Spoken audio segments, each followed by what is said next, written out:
Amagambo yo mu Ivanjiri Ntagatifu uko yanditswe na Matayo.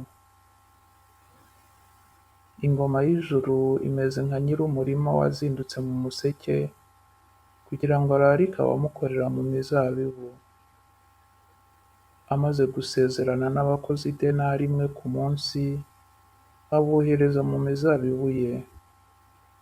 Ngo asohoke nko ku isaha ya gatatu, abona abandi bandagaye ku kibuga.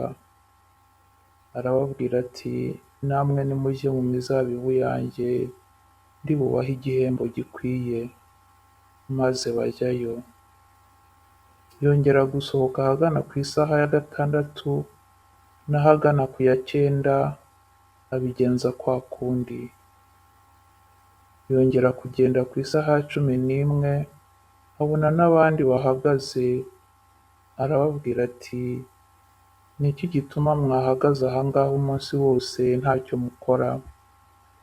Baramusubiza bati, ni uko ntawaturaritse. Arababwira ati, namwe nimujye mu mizabibu yanjye.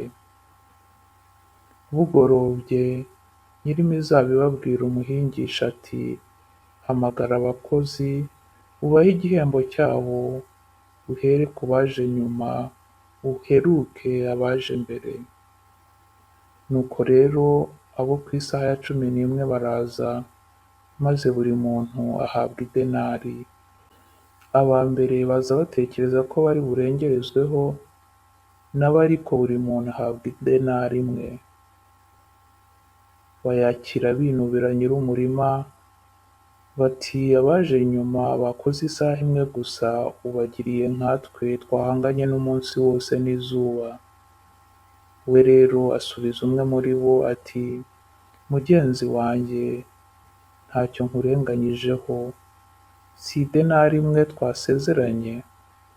Fata ikiri icyawe maze wigendere. Njye nshatse guha uwaje nyuma nk'icyo nguhaye.